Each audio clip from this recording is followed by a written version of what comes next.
السلام علیکم ناظرین، میں ہوں جنید خان اور میرا شو ہے قوم کی آواز ود جنید خان۔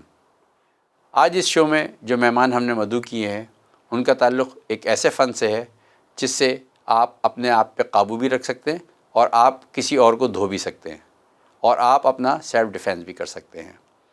تو میرے ساتھ موجود ہیں اس اسٹوڈیو میں دانش خان، جو مارشل آرٹ کے ایکسپرٹ ہیں، چیمپئن ہیں، اور پاکستان میں وہ انہوں نے چیزیں اور وہ انعامات حاصل کیے ہوئے ورلڈ وائڈ جس کی کوئی مثال نہیں۔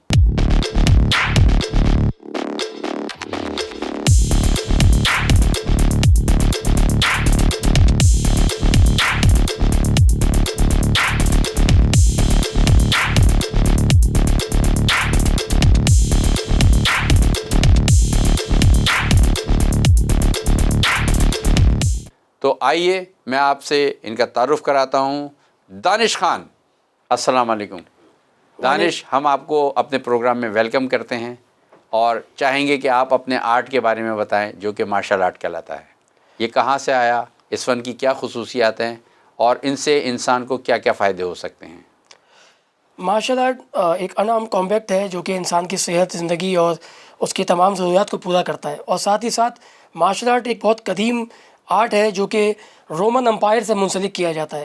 مارشل آرٹ بیسکلی جنگی فنون بھی ہے، اور رومن امپائر جو کہ آپ کو پتہ ہے کہ تمام انبیاء کرام جتنے دنیا میں آئے تو ان سے بھی پرانی تاریخیں جو ہے وہ رومن امپائر کی ملتی ہیں، اور کم از کم 5000 سال پرانی تاریخ تو میرے پاس بھی موجود ہے ریٹن۔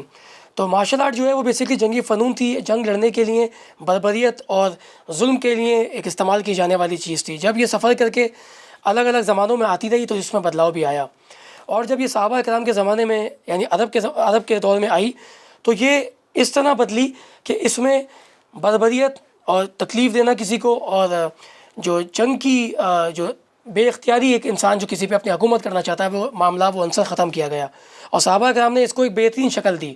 تو عموماً لوگ یہ سمجھتے ہیں کہ مارشل آرٹ جو ہے وہ مسلمانوں کا کام نہیں ہے، وہ صرف اور صرف انگریزوں کا اور چینی جاپانیوں کا کام ہے، جبکہ حقیقت میں بہت بڑا کردار ہے حضرت علی رضی اللہ تعالیٰ عنہ کا، اور خاص طور پہ حضرت سعد ابن ابی وقاص جس کو آپ علیہ السلام نے چین کی طرف خود بھیجا تھا ریشمین کپڑے کی تجارت کے لیے، اور اس وقت تک چین کو مارشل آرٹ کا اتنا زیادہ معلومات نہیں تھی، وہ صرف اپنی سلطنت کو اور دیگر معاملات میں مشہور تھا۔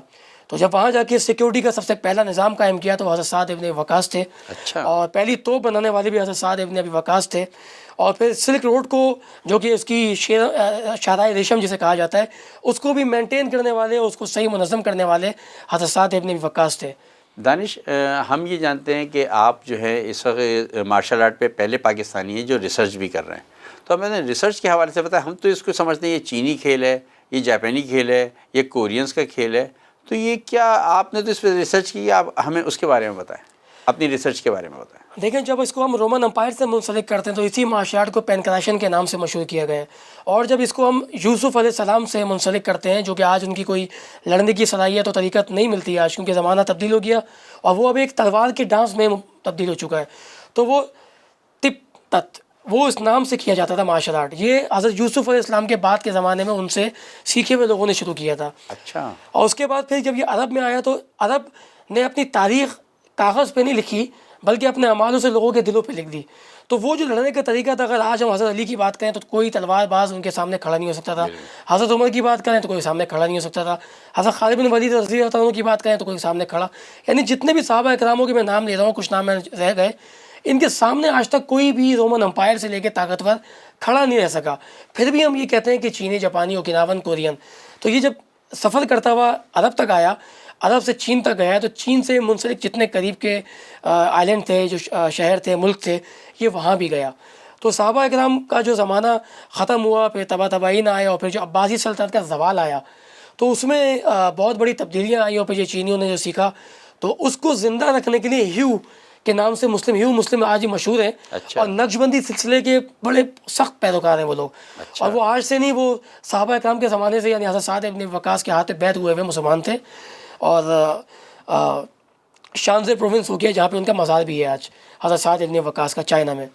تو یہ مارشل آرٹ ہر زمانے میں تبدیل ہوتی چلی گئی، اور سب سے سویلائزیشن جو پازیٹیو سویلائزیشن ہوئی وہ عرب کے زمانے میں ہوئی۔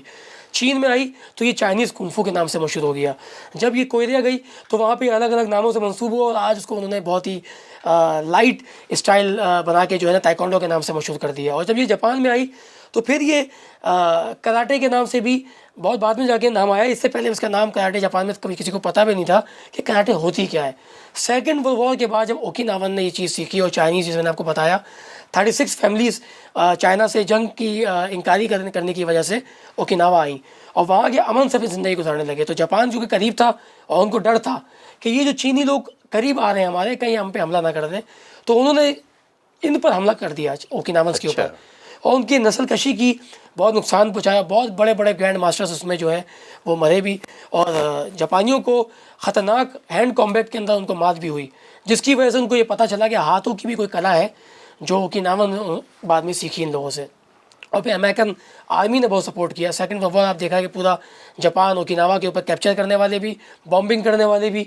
ہیروشیما ایک بہت بڑی مثال ہے, ناگاساکی. تو انہوں نے پھر آج دونوں آئلینڈ کے اوپر یعنی جاپان نے بھی اوکیناوا کے اوپر بھی امریکنس کا. دانش, میں یہاں آپ سے پوچھنا چاہوں گا کہ یہ بتائیے کہ ہم تو پاکستانی ہیں, ہم تو یا تو بروس لی کو جانتے تھے کہ یہ مارشل آرٹ کا جو ہے کھلاڑی ہے اور بہت اچھا جانتا ہے, یا ہم یہاں پہ تائی صاحب کو جانتے تھے. تو ان دونوں کے گیم میں کیا فرق ہے؟ دونوں کا ایک ہی تھا. اب ہم جانتے ہیں ایک چیز ہے جوڈو کراٹے ہے, ایک تائیکانڈو ہے, اور ان میں کیا فرق ہے؟ اور ایک آپ نے بتایا تھا ابھی ہم لوگ جب گفتگو کر رہے تھے تو تائی صاحب کے نام سے بھی, تائی بانڈو کے نام سے شاید آپ نے کچھ بتایا تھا کہ وہ بھی ایک گیم ہے, اور یہ کک باکسنگ ہے. تو یہ کیا, ان میں کیا فرق ہے, یا ایک ہی چیز ہیں یا سیلف ڈیفینس کے مختلف موڈس ہیں؟ دیکھیے پاکستان میں جب مارشل آرٹ آتی ہے تو وہ اسی طرح آتی ہے جس طرح ہمارے یہاں کسی کمپنی کا انجن یہاں پہ لے کے آتے ہیں, کسی باڈی کا پارٹ لے کے آتے ہیں, استعمال وہ 50 سال پہلے ختم کر چکے ہوتے ہیں, ہم اس کو بعد میں یوز کر رہے ہوتے ہیں. تو ہمارے سب سے بڑا مسئلہ مارشل آرٹ کے اندر اور اسپورٹس کے اندر یہ رہا ہے کہ ایجوکیشن بعد میں آئی, پریکٹیکل پہلے شروع ہو گیا. کیونکہ ہمارے ملک کے اندر جو ہے نا ٹیلنٹ بہت ہے, لیکن ایجوکیشن نہ ہونے کی وجہ سے ہر چیز بہت آکورڈ سی ہے. اور مارشل آرٹ اگر ہم دیکھیں تو ارلی 70s کے اندر جو ہے جو محمد اشرف تائی صاحب تھے, انہوں نے جو ہے اس کو کہا جاتا ہے کہ انٹروڈیوس کروایا, جبکہ یہ خبر غلط ہے. جب لوگوں کو یہی نہیں پتا کہ کراٹے میں اور باقی چیزوں میں ڈفرینس کیا ہے, تو پھر وہی والی بات ہے کہ جو ہاتھ سے کام کیا جائے گا, یعنی موچی جو ہے وہ بھی کام ہاتھ سے کرتا ہے, سلائی کڑھائی کرتا ہے, اور ایک سرجن بھی سلائی کڑھائی باڈی پہ کرتا ہے. دونوں کو اگر ہم ایک کر دیں گے تو صرف ایک ایجوکیشن ہے جو ہمیں بتا سکتی ہے کہ اس میں فرق کیا ہے. تو جو بانڈو ہے بیسکلی اشرف تائی صاحب کا جو نام ہے تائی, تو وہ تائی نام کو انہوں نے یوز کیا, اس کو تائیز کر دیا. اور بانڈو جو ہے بیسکلی برمی باکسنگ ہے. اچھا. تو وہ انہوں نے اپنے ذاتی نام کو پروموٹ کرنے کے لیے, جو کہ ہمیشہ سے ہوتا ہے کہ بروسلی نے ہمیشہ اپنے نام کو پروموٹ کیا, اور فلم بھی اگر اس کی چلتی تھی تو اس کی بروسلی کے نام پہ چلتی تھی. تو اسی طرح انہوں نے بھی اپنے نام کو کیش کیا اور بروسلی کے ساتھ جیسے کہ نام مشہور ہے کہ بروسلی کی فلم, ایسے ہی تائیز بانڈو. یہ کراٹے نہیں ہے.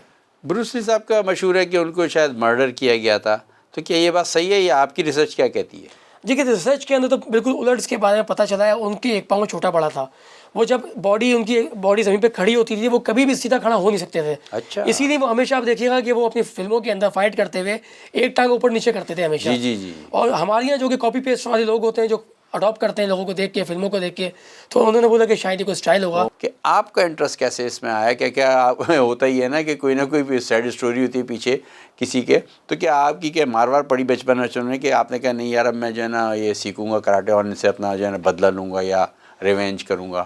تو کیا ہے اسٹوری آپ کی, اس کے پیچھے کوئی ہے؟ دیکھیے بچپن سے میرا مائنڈ تو اس طرح سے میرے پہلے سے ہوا تھا کہ میرے جو فادر تھے وہ خود کراٹے کے اثر میں پانی ہے. جو 1969 میں کراٹے کو جو ہے وہ اوریجنل کراٹے کو, اس سے کیریکولم کو, بہت امپورٹنٹ ہوتا ہے کیریکولم, وہ یہاں لے کے آئے. لیکن یہاں پہ کوئی حالات ایسے تھے ارلی 60s میں کہ جابس کے بھی ایشو تھے, پھر ہر کوئی باہر نہیں جا سکتا. آپ کے والد صاحب کا اسم گرامی کیا؟ میرے فادر کا نام جو ہے وہ شاہد علی خان ہے. اچھا. اور وہ پھر یہ مارشل آرٹ سیکھ کر اوکیناوا کا اسٹائل تھا, اوکیناوا کا جو اسٹائل ہے وہ پاکستان نے پہلی بار, انفیکٹ کراٹے کو جو ہے پہلی بار لے کے آنے والے وہی تھے. اور اس وقت 1969 میں کراٹے مارشل آرٹ کا نام پاکستان میں کبھی لیا بھی نہیں گیا ہوگا شاید. تو مجھے گھر سے ایک تربیت غائبانہ مل ہی رہی تھی, لیکن چونکہ میں اس کا پریکٹیشنر نہیں تھا, تو بالکل آپ نے جیسے کہا کہ ایسا ہی ہوا میرے ساتھ بھی کہ میں جس جگہ رہتا تھا وہاں کچھ لڑکے تھے جو فٹنس کو, ایک کانفیڈنس کو شاید برداشت نہیں کر سکتے. عموماً ہمارے یہاں کیا ہوتا ہے کہ کوئی پیسوں والا بچہ ہے وہ اگر غریب بچوں میں چلا جائے تو اس کے کھانے والی چیز کو یا اس کے اچھے صاف کپڑوں کو بھی دیکھ کے برداشت نہیں ہوتا. یہ ہمارے معاشرے کا آج المیہ بھی ہے. تو میرے ساتھ بھی کچھ ایسے واقعات ہوئے. بہرحال وہ واقعات ہوئے اور اس میں مجھے مار بھی پڑی, بہت چھوٹا تھا میں, لیکن گیو اپ نہ کرنے کی صلاحیت مجھے میری خون کے اندر شامل تھی، اور میرے والد صاحب نے مجھے پھر خالی اسی لیے سکھایا کہ میں اپنا کم از کم بچاؤ کروں اور نہ کہ کسی کو ماروں اور کوئی ظلم کروں۔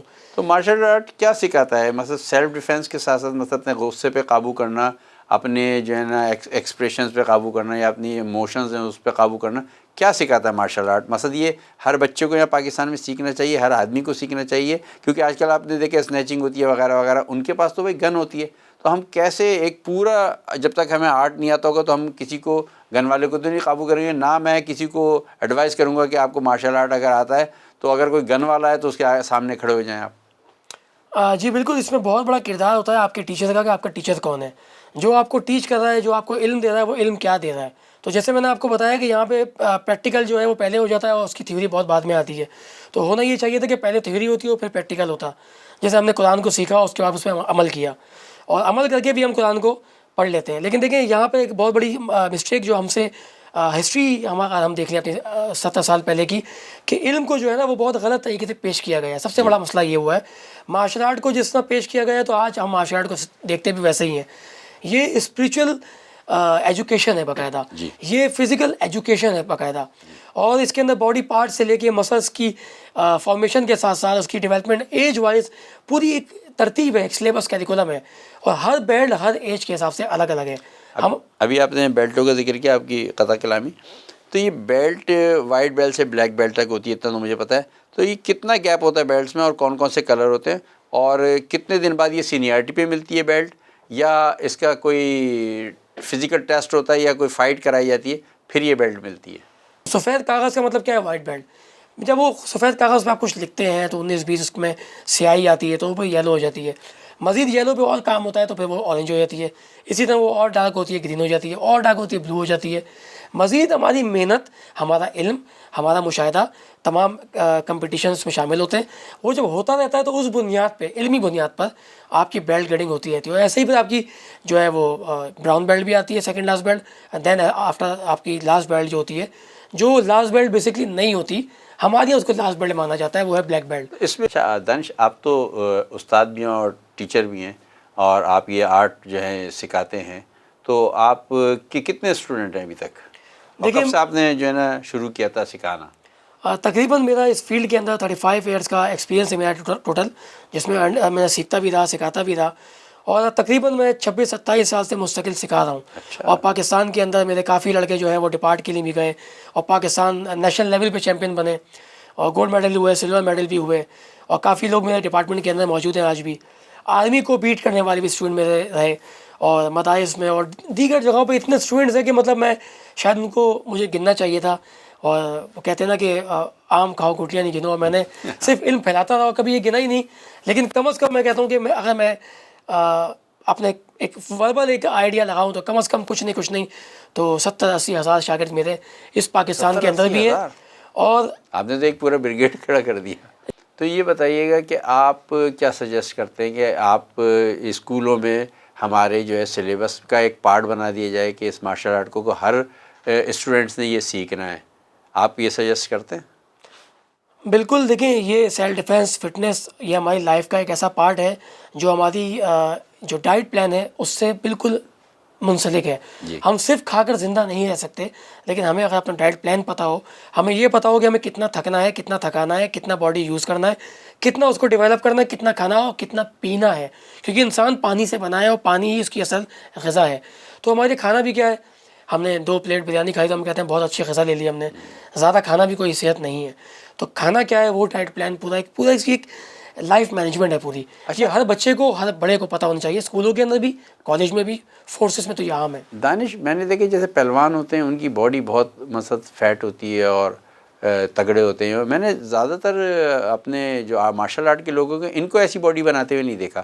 ہوتا یہ ہے کہ ہم باڈی ویٹ کا صحیح ویلوسٹی، جو اس کا ویٹ ہے، جو اس کی ویلوسٹی ہے، جو اس کا ماس ہے، اس کو فزیکلی میتھمیٹیکلی لے کے چلتے ہیں۔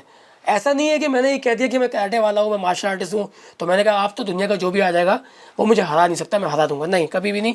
یہ سرپرائز ٹیکنکس ہوتی ہیں، یہ بہت امپورٹنٹ چیز ہے۔ مارشل آرٹ سرپرائز ٹیکنک پر ڈیپینڈ کرتا ہے، اچانک سے منصوبہ بندی ہے اس کی باقاعدہ۔ اسی لیے جب آپ نے شروع میں بات بھی کی تھی کہ جب کوئی اسنیچنگ کرتا ہے تو وہ تو ہتھیار کے ساتھ آتا ہے، تو ہتھیار والے بندے کے ساتھ منصوبہ بندی ہوتی ہے. آپ اس کی گن کو دیکھیں, اس کی نال آپ کی طرف ہے, آپ کتنی طاقت لگا لیں وہ ایک فائر مار دے گا, لیکن اگر آپ اس کی نال کو سائڈ پہ کر دیا تو اس کی جتنے میگزین میں گولیاں وہ سب سائڈ پہ نکلیں گی, آپ کو ایک بھی نہیں لگے گی. تو سب سے پہلے تو آپ نے اس کی اس خطرناک چیز سے بچنا ہے جو موت کے لیے جو ہے. آپ کا کہنا ہے کہ ٹیکنیک اس میں ضروری ہے, ٹیکنیک ہی سب سے زیادہ ضروری ہے. آفس کے ساتھ ہم لوگ ٹریننگ جو کرتے ہیں, ہماری سسٹم ہمارے اسٹائل کے اندر بہت ڈفرینٹ اس کا ایک طریقہ کار ہے جو دوسرے کسی بھی مارشل آرٹ کے اندر نہیں پایا جاتا. آپ جو ہیں وہ بہت ساری چیزیں استعمال کرتے ہو, جیسے ہم بچپن میں تھے وہ لنچ چاقو بولتے تھے, نیپ چین بولتے تھے, یا اس میں اسٹرک ہوتی ہے, اور بہت ساری چیزیں ہوتی ہیں جو میں نے دیکھا ہے اکثر جو ہے فلموں میں وہ استعمال کرتے ہیں. تو وہ آپ سب کر لیتے ہیں اور آپ ایڈوائز کرتے ہیں کہ عام آدمی جو ہے اس کو جو ہے آپ کے اسٹوڈنٹس وغیرہ یوز کرتے ہیں اس کو؟ یہ جو آرٹ ہے ہمارا, اس کے اندر میں بیسکلی کوبوڈو, ورڈ کوبوڈو جو ہے وہ اینشینٹ ویپنری آرٹ ہے جو اوکیناوا کے اندر ہی سکھایا جاتا ہے. آپ جاپنیز بھی سیکھ رہے ہیں اور دنیا بھر کے اندر اس کو لوگ اڈاپٹ کر رہے ہیں. تو میں اس کو پاکستان میں لانے والا پہلا شخص بھی ہوں اور اس کو میں نے انٹروڈیوس کروایا, سکھاتے بھی ہیں ہم لوگ. اور مزے کی بات میں آپ کو بتاؤں کہ میں فیمیلس میں بھی سیلف ڈیفینس سکھاتا ہوں, لیکن ہم اپنی زندگی میں ننچک لے کے باہر نہیں گھوم سکتے, چھریاں لے کے اور تلواریں لے کے باہر نہیں گھوم سکتے. تو 3 انچ سے زیادہ اگر ہم کوئی نوک لے کے جائیں گے تو اس پہ دفعہ ہے. تو ہمیں یہ دیکھنا پڑتا ہے کہ سیلف ڈیفینس کے لیے ہم اپنے لیے کیا کر سکتے ہیں. تو آپ کے پرس کے اندر فیمیل کے پاس نیل پالش ہوتی ہے, لپسٹک ہوتی ہے, پنز ہوتی ہیں, یہ تمام چیزیں, حتیٰ کہ مسواک ہوتی ہے جو ہم مسلمان استعمال کرتے ہیں دانت صاف کرنے کے لیے, یہ تمام چیزیں ویپن کے لیے میں باقاعدہ میں نے اس پہ کمانڈ حاصل کی ہے اور اس کو یوز کرنا سکھاتا ہوں میں. بہت اچھے. دانش یہ بتائیے کہ آپ ریسرچ کر رہے ہیں, تو آپ ریسرچ کرنے تو ظاہر بات ہے جاپان, چائنا اور مختلف کنٹریز گئے ہوں گے, تو آپ کس کنٹری گئے ہیں؟ اور دوسری چیز ہمیں یہ بتائیے کہ آپ نے پاکستان کے لیے اور جو ایوارڈ جیتے ان کی بھی ذرا سی تفصیل ہمیں بتا دیجیے. دیکھیں ایوارڈس تو یہ ہے کہ پاکستان کے اندر نیشنل لیول پہ, ڈسٹرکس اور پروونشل لیول پہ تو میڈل حاصل کرتے ہی رہے, ساری زندگی ہم نے اس میں لگا دی. اور انٹرنیشنلی بھی جو ہے ورلڈ چیمپئن شپ کے اندر پاکستان کی جو آفیشیل ٹیم ہے اس کے ساتھ گیا, اور اس میں براؤنز میڈل میں نے 2 براؤنز میڈل پاکستان کے لیے لیے تھے 2008 میں. اور اس کے بعد پھر ابھی 2019 میں 2018 کے اندر جاپان سپورو شہر کے اندر ٹریڈیشنل ورلڈ چیمپئن شپ کے اندر میں نے سلور میڈل حاصل کیا. اور گولڈ بالکل میرے قریب تھا, لیکن چونکہ میری ایک انجری ہو گئی تھی, وہاں پہ برف باری تھی اور وہ پہاڑی شہر تھا بالکل, وہاں کی جو آکسیجن لیول ہے وہ ڈفرینٹ تھا, تو میری جو بلیڈنگ ہوئی وہ جم گئی, اور جس کی وجہ سے مجھے جو ہے سانس لینے میں بہت مشکل ہونے لگی. تو جو جاپنیز مجھ سے فائٹ فائنل میں کر رہا تھا وہ ویٹ میں مجھ سے کم از کم 15 kg بڑھا تھا, جو کہ آپ کو پتہ ہے کہ صرف 1 سے 2 kg مارجن ہوتا ہے, اتنا ڈفرینس نہیں ہوتا. لیکن میری فائٹ کے اندر جو ہے مجھے یہ مارجن ملا, کیونکہ اس ویٹ کے میں تجھ سے ویٹ مجھے نہیں مل پا رہے تھے. تو گولڈ مجھ سے رہ گیا. انشاءاللہ میں نے اسے یہ کہہ دیا کہ اگر اب میں دوبارہ آیا اس کمپٹیشن میں اور تم میرے سامنے آئے تو گولڈ میں لے کے جاؤں گا. نیکسٹ ٹائم انشاءاللہ تعالیٰ ہم بھی آپ کے لیے دعا کریں گے اور آپ جائیں اور پاکستان کا نام روشن کریں. اور مجھے تھوڑا سا ایک یہ پوچھنا تھا آپ سے کہ آپ نے جو ریسرچ کی ہے جاپان جا کے, اس کے بارے میں بتائیں. ریسرچ کا تو یہ ہے کہ دیکھیں, جب میں جاپان گیا تو وہاں پہ جو ہے ڈفرینٹ مارشل آرٹ سکھائی جا رہی ہوتی ہے, اور وہ ریسرچ سے تھوڑا پیچھے ہٹتے ہیں جاپنیز. تو میرا یہ وقت رہا کہ میں ان کے ساتھ رہا بھی, سیکھا بھی, اور الحمدللہ ان کی ایک کمپیکٹ پولیس آرٹ ہے. تو جب میں جاپان ٹوکیو میں جانے کا میرا ہوا تو وہاں کے ماسٹر نے مجھے جب بائی میلنگ کانٹیکٹ کیا تو میں نے کہا میں آگے سیکھوں گا. تو ان کے الفاظ تھے کہ آئی تھنک کہ آپ کو ہینڈ کمبیٹ سیکھنے کی ہم سے ضرورت نہیں ہے, آپ خود مکمل ہیں. یہاں آگے آپ تلوار بازی سیکھیے گا, کیونکہ وہ آپ شاید نہیں سیکھے ہوں گے, کیونکہ ان کا ایک سومودائے بھی ایک سسٹم ہے, تو وہ مجھے نہیں آتا تھا. تو پھر میں وہاں جا کے سومودائے سیکھا. لیکن جب مجھے ان کی طرف سے ایک سنہرے الفاظ مل گئے کہ مجھے سیکھنے کی ضرورت نہیں ہے تو مجھے خوشی ہوئی. لیکن شیخ سعدی کا قول ہے کہ جس نے سیکھنا چھوڑ دیا وہ اسی دن مر گیا. تو آپ کے پاس وہ سامورائی ہے, سارڈ ہے؟ جی, میں نے اس کی ٹریننگ بھی وہاں پہ لی. اور ایک تیسری جنریشن چل رہی ہے سامورائی کی, جو کہ پچھلی صدیوں سے ہوتے ہوئے آ رہے ہیں. اور یہاں پہ دیکھیں لینیج سے چلا جاتا ہے معاملہ, پچھلی صدی سے کون لوگ تھے سکھائے تھے, اس کے بعد اس کو کس نے اڈاپٹ کیا, ایک نسل سے نسل چلتا آ رہا ہے. اسٹوڈنٹ شپ نہیں ہے, فیملی اور اولاد باپ سے اولاد اس طرح یہ علم آگے بڑھا ہے. تو اس ذریعے سے مجھے کراٹے بھی ملی, اسی ذریعے سے مجھے سامورائی جو آرٹ ہے مجھے وہ بھی ملا, کوبوڈو بھی ملا. اور الحمدللہ پاکستان کا پہلا واحد مارشل آرٹسٹ ہوں, پہلا شہری ہوں جسے مارشل آرٹ ٹوٹلی جو ملی وہ شجرہ نسب سے ملی. ایک کلب, ایک مارشل آرٹ کلب یا ایک فیڈریشن سے نہیں ملی, شجرہ نسب ہے پورا. جیسے ہمارا دین کا شجرہ نسب ہے عرب سے جا کے ملتا ہے, ایسے ہی مارشل آرٹ کا شجرہ نسب ہے, ہزاروں سال پرانا ہے. تو میں الحمدللہ اس میں سے ایک ہوں جو آج کی جنریشن میں یہ پاکستان کے ٹیچ کر رہا ہوں. آپ کے جو اس فن سے منسلک لوگ ہیں انٹرنیشنل لیول پہ, تو وہ تو آپ کو سب جانتے ہوں گے. جی, انڈین اداکار جو اکشے کمار ہیں ان کی طرف سے تو مجھے باقاعدہ ایک انویٹیشن بھی آیا تھا. لیکن چونکہ ہمارے کمار کی طرف سے, جی, ان کی کوڈو فیڈریشن ہے تو وہاں سے آیا تھا, تو میں اس میں جانے کے لیے